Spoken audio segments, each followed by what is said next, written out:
Hello' students, কি খবৰ? আজি আমি আমাৰ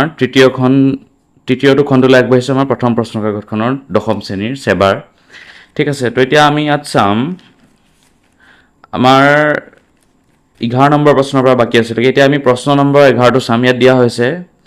স্তম্ভ দুটা মিলোৱা। প্ৰথম স্তম্ভত আমাৰ কিছুমান সদৃশ ত্ৰিভুজৰ নাম দিয়া হৈছে আৰু দ্বিতীয়টোত আমাৰ সেই সদৃশ ত্ৰিভুজটো কোনকেইটা অংশ আমাৰ সদৃশ হয় বা হ'ব পাৰে এইকেইটা আমাক সুধিছে। এতিয়া আমি অপশ্যনকেইটালৈ যাওঁ।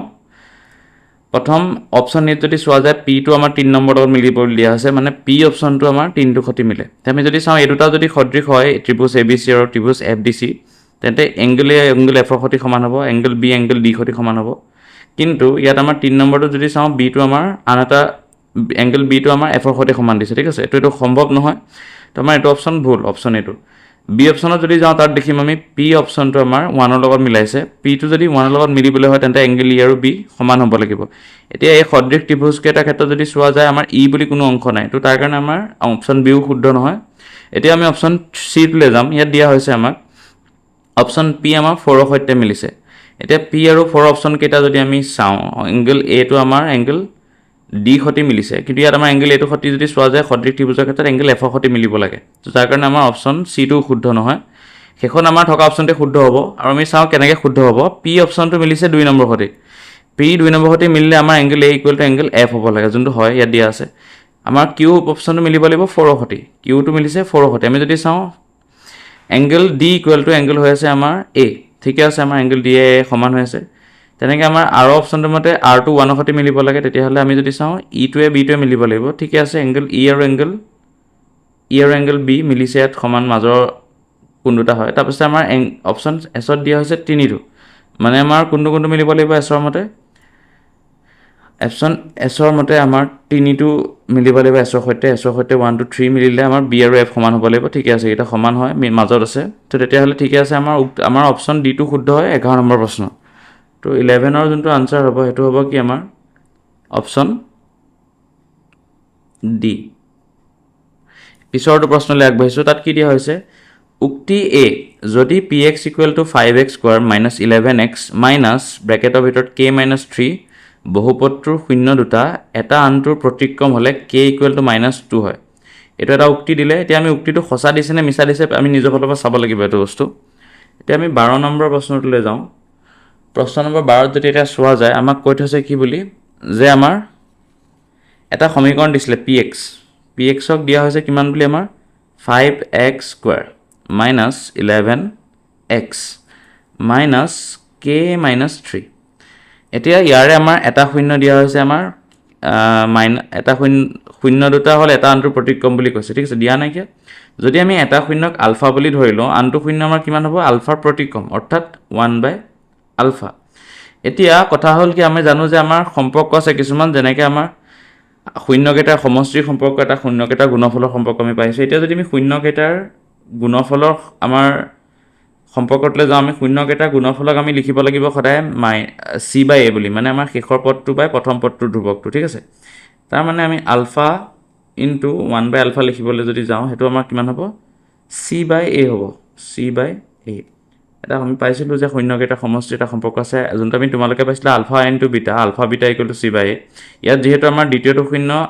1/β ধৰিছে, সেইকাৰণে আমি 1/β পূৰণ কৰিছোঁ আলফাৰ সৈতে। এতিয়া আমি গম পাওঁ যে আলফা ইনটু এইটো কৰিলে আমাৰ কাট খাই যাব, থাকি যাবগৈ 1 ইকুৱেল টু c/a। এতিয়া যদি চোৱা যায় চিটোৱে কোনটোক বুজায়, আমাৰ ইয়াৰ শেষৰ পদটোক, আমাৰ ধ্ৰুৱকটোক বুজাব। 1 ইকুৱেল টু, এতিয়া ধ্ৰুৱক পদ বুলি ক'বলৈ গ'লে আমাৰ মাইনাছ কে মাইনাছ 3 আছে, আৰু তলত যদি চোৱা যায় আমাৰ এক্স স্কোৱাৰৰ ধ্ৰুৱকটো আহিব, যোনটো হৈছে আমাৰ 5। এতিয়া এইটো সমীকৰণটো সমাধান কৰিলে 5টো ইফালে আহিলে, 5 × 5 ইকুৱেল টু মাইনাছ চিনটো যদি আমি ব্ৰেকেটটো খোলোঁ, প্লাছে মাইনাছে মাইনাছ কে, মাইনাছে মাইনাছে প্লাছ 3। এতিয়া আমি যদি কে মান উলিয়াবলৈ যাওঁ, কে মান কিমান হ'ব, কেটো ইফালে আহিলে প্লাছ কে হৈ যাব, আৰু যদি 5 + k = 3 হয়, তেন্তে k ইকুৱেল আমি গম পাওঁ কিমান হ'ব, 3 - 5। তাৰ মানে k ওলাই আছে আমাৰ ইকুৱেল টু -2। এতিয়াহ'লে আমি গম পাওঁ যে যোনটো উক্তি দিয়া হৈছিলে, উক্তিটো শুদ্ধ হয়। ঠিক আছে, যদি px equal to 5x square minus 11x minus k minus 3 বহুপদটোৰ শূন্য দুটাৰ এটা আনটোৰ প্ৰতিক্ৰম হয়, তেন্তে k ইকুৱেল টু -2। ঠিকে আছে, k ইকুৱেল টু -2 হয়, মানে এৰ যোনটো উক্তি আছিলে এইটো সত্য। ঠিক আছে, এই উক্তিটো সত্য। দ্বিতীয়টোলৈ যদি যোৱা যায় তাত কি দিছে আৰত যুক্তি এটা দিছে আমাক কৈছে যে ax² + bx + c বহুপদটোৰ শূন্য দুটাৰ গুণফল c/a ঠিকে আছে সঁচা কথা যে যিকোনো এটা বহুপদ আমাৰ দ্বিঘাত বহুপদৰ ক্ষেত্ৰত আমাৰ শূন্যকেইটাৰ গুণফল মানে আলফা বিটা ইকুৱেল টু সদায় কি হয় c/a মানে ধ্ৰুৱক পদটো আৰু আমাৰ x² লগত থকা যোনটো আমাৰ ধ্ৰুৱক আছে সেই তাহাঁতৰ আমাৰ ৰেচিঅ'টো ঠিক আছে তো সেইটো শুদ্ধ হয় তাৰ মানে আমি এটা কথা গম পালোঁ অপশ্যন বিও শুদ্ধ হয় দুইটা অপশ্যন শুদ্ধ আমাক কোনটোৱে দিছে এতিয়া এ আৰু আৰ দুইটাই শুদ্ধ আৰু আৰটো এৰ শুদ্ধ যুক্তি মানে আমাৰ যোনটো ইয়াৰ শুদ্ধ অপশ্যনটো আছেগৈ 12 নম্বৰ প্ৰশ্নৰ কাৰণে আনচাৰ কিমান হ'বগৈ আমাৰ অপশ্যন এ হ'বগৈ ঠিক আছে অপশ্যন এত কি দিছে একবাৰ চাই লোৱা তোমালোকে যে এ আৰু আৰ দুইটাই শুদ্ধ আৰু আৰটো এৰ শুদ্ধ যুক্তি ঠিকে আছে পিছৰ প্ৰশ্নটোলৈ যাম 13 নম্বৰ প্ৰশ্নত আমাক দিছে যে ত্ৰিভুজ এ বি চিৰ এ বি আৰু এ চি বাহুত ক্ৰমে ডি আৰু ই দুটা বিন্দু যাতে ডি আৰু বি চি সমান্তৰাল হৈ থাকে আমি এতিয়া এই ছবিটো আঁকিবলৈ যাব লাগিব যদি এতিয়া চোৱা যায় এটা ত্ৰিভুজ ল'বলৈ গৈছে আমাক 13 নম্বৰ প্ৰশ্নটোত আৰু 13 নম্বৰ প্ৰশ্নৰ কাৰণে যোনটো ত্ৰিভুজ আমি ল'ম ত্ৰিভুজটোৰ নাম দিবলৈ কৈছে A B C A B C আৰু ত্ৰিভুজটোত আমাৰ কি কোৱা হৈছে যে এ বি আৰু এ চি বাহুত ডি আৰু ই দুটা বিন্দু এ বি বাহুত আমি ধৰি লৈছোঁ ডি বিন্দু আৰু এ চি বাহুত ধৰি লৈছোঁ আমাৰ ই এটা বিন্দু হয় আৰু ইহঁতৰ মাজত যোনডাল লাইন টানিম এডাল আমাৰ সমান্তৰাল বুলি কৈছে একাষতি বি চি সতি ঠিক আছে ডি সমান্তৰাল বি চি এতিয়া আমাক কিছুমান মান দি থৈছে যেনেকৈ এ ডিৰ মান হৈছে আমাৰ এক্স এইকণৰ মান হৈছে আমাৰ এক্স এৰ মান হৈছে x+2 মানে এইকণৰ মান হৈছে x+2 ঠিক একেদৰে বি ডি x-2 আৰু আমাৰ চি হৈছে x-1 এতিয়া আমাক সুধিছে যে এক্সৰ মানটো কিমান হ'ব আমি উলিয়াবগৈ লাগে ঠিক আছে এনেকুৱা ক্ষেত্ৰত আমি কি কৰিম আমি জানো যে ডি যিহেতু আমাৰ সমান্তৰাল হয় বি চি সতি ত্ৰিভুজ এ বি চিৰ তো এইকেইটা যেতিয়া সমান্তৰাল হ'ব আমাৰ এটা উপপাদ্য পোৱা হৈছে যে তেতিয়াহ'লে ইহঁতি আমাৰ ভাগ কৰা বাহুকেইটা আমাৰ অনুপাতবোৰ সমান অনুপাতত ভাগ কৰিব মানে আমাৰ এ ডি বাই ডি বিৰ অনুপাত যিমান হ'ব এইফালে আমাৰ এ ই বাই ই চিৰ অনুপাত সমান হ'ব এইটো তোমালোকে পাইছা ঠিক আছে ত্ৰিভুজ চেপ্টাৰটোত এতিয়া আমি গৈছোঁ এ ডিৰ মান কিমান পাইছিলোঁ এক্স ডি বিৰ মান পাইছিলোঁ আমাৰ x-2 এইটো কাৰ সৈতে সমান হ'বগৈ x+2 বাই x-1ৰ সৈতে ঠিক আছে এতিয়া যদি আমি সমীকৰণটোলৈ যাওঁ বৰ্জপূৰণ কৰিম আমি এইফালৰ পৰা x-1টো ইফালে নিম তাৰ মানে x ইনটু x-1 আৰু এইটোক ইফালে লৈ গ'লে হ'ব x+2 ইনটু x-2 এতিয়া তোমালোকে যদি চোৱা ভালকৈ মন কৰা ইয়াত গম পাবা যে x² আহিব x দুটাৰ পূৰণফল x ইনটু -1 - x ঠিক তেনেদৰে এইটো এটা অভেদত আহি আছে a + b a - b মানে a² - b² মানে 2² হ'ব 4 এতিয়া যদি চোৱা যায় দুইফালে থকা x² মানটো আমাৰ আঁতৰি যাব থাকি যাব -x = -4 যাৰ জৰিয়তে গম পোৱা যাব যে xৰ মান হ'লগৈ আমাৰ 4 ঠিকে আছেনে তোমালোকে বুজি পাইছা যদি কোনোবাই কিবা নুবুজা আমাৰ কমেণ্ট ছেকশ্যনত লিখিব পাৰা তো আমি তোমালোকৰ ডাউটটো আকৌ ক্লিয়াৰ কৰি দিম বা আমাৰ তোমালোকে নাম্বাৰ দিয়া হৈছে তোমালোকে ইনষ্টা পেজত গ'লে পাবা তাত গৈ পেলাই নাম্বাৰত আমাক কণ্টেক্ট কৰিব পাৰা তোমালোকে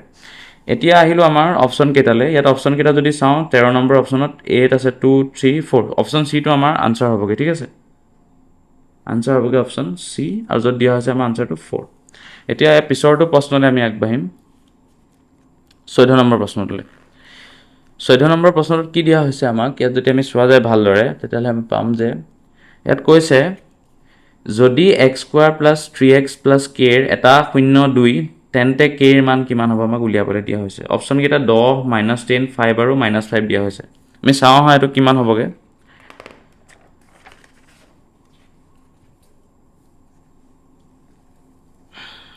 এতিয়া অপশ্যন আমি যদি চাওঁ 14 কুৱেশ্যনটোৰ কাৰণে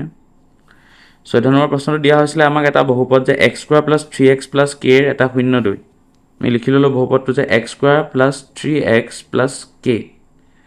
এতিয়া এই বহুপদটোক আমি যদি শূন্যখিনিৰ লগত তুলনা কৰি লিখোঁ তাৰ মানে হ'বগৈ এইটো x² + ULFA x² actually minus হ'ব লাগে ঠিক আছে x² - alpha + beta into x + alpha beta এইটোৱে হৈছে আমাৰ এই বহুপদটো আমাৰ শূন্যকেইটাৰ সম্পৰ্কৰ লগত থকা আৰ্হিটো ঠিক আছে এতিয়া আমি যদি চাওঁ x² + 3x + k আমি কেনেকৈ কৰিব পাৰোঁ তুলনা কৰিলে আলফা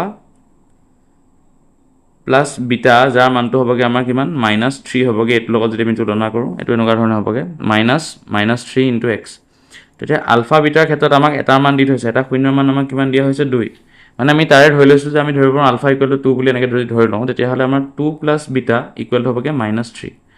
যাৰ পৰা আমি বিটাৰ মান যদি বিচাৰোঁ পাম -3 - 2 সমীকৰণটো সমাধান কৰিলোঁ তাৰ মানে হ'বগৈ বিটা ইকুৱেল টু -5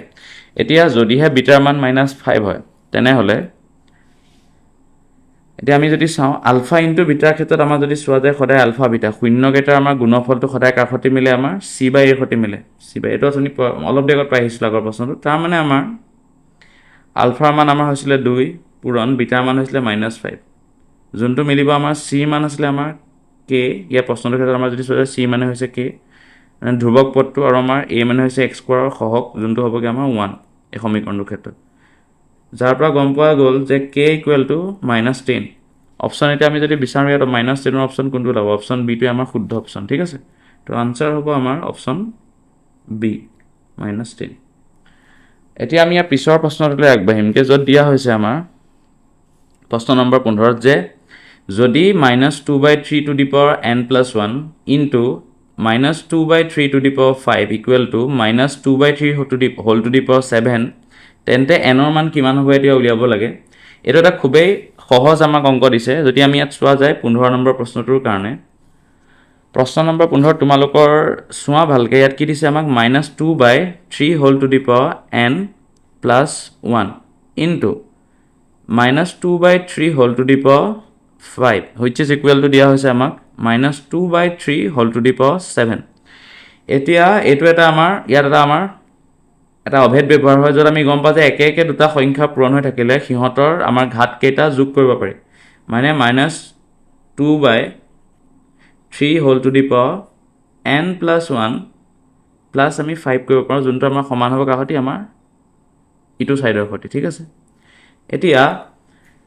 এই অংশটোত আমাৰ যিহেতু এই মানটোৱে যিহেতু একে হয় তিহঁতৰ পাৱাৰ কেইটাকো আমি লিখিব পাৰোঁ যে সমান বুলি ধৰিব পাৰোঁ যে n+5+1 হৈ যাব 6 যোনটো কাষতে সমান হ'ব লাগে 7ৰ সৈতে তাৰ মানে এনৰ মান কিমান হ'ব 7 - 6 যোনটো হ'বগৈ n ইকুৱেল টু 1 তো এনৰ মান 1 হ'ব পৰাকৈ অপশ্যন তেতিয়া কোনটোত আছে আমাৰ চিত আছে তো আমাৰ আনচাৰ হ'বগৈ 15টোৰ কাৰণে আনচাৰ হ'বগৈ আমাৰ C1 এতিয়া আমাৰ ভিডিঅ'টো ইয়াতে শেষ হৈছে তো এনেধৰণৰ আৰু ভিডিঅ' পাই যাবলৈ দশম শ্ৰেণী আমাৰ পৰীক্ষাৰ কাৰণে প্ৰস্তুতি চলাবলৈ তোমালোকে আমাৰ আচাৰ্য ভিজন এণ্ড গ্ৰোথৰ চেনেলটোক ছাবস্ক্ৰাইব কৰিবলৈ নাপাহৰিবা আৰু আমাৰ এনেকুৱা পৰৱৰ্তী ভিডিঅ'সমূহৰ কাৰণে বেল আইকনটো ক্লিক কৰি দিবা আৰু যদি তোমালোকৰ কিবা আমাৰ সমাধান কৰা প্ৰশ্নখিনিৰ ওপৰত বা তোমাৰ আগন্তুক কিছুমান আন প্ৰশ্নৰ ওপৰত কিবা সুধিবলগীয়া থাকে তেন্তে তোমালোকে আমাৰ ইনষ্টা পেজ ফেচবুকৰ পেজ নাইবা আমাৰ ইউটিউবৰ থকা মেইলৰ জৰিয়তে আমাৰ লগত যোগাযোগ কৰিব পাৰা আমি তোমালোকৰ সমাধানসমূহ দিবলৈ চেষ্টা কৰিম ধন্যবাদ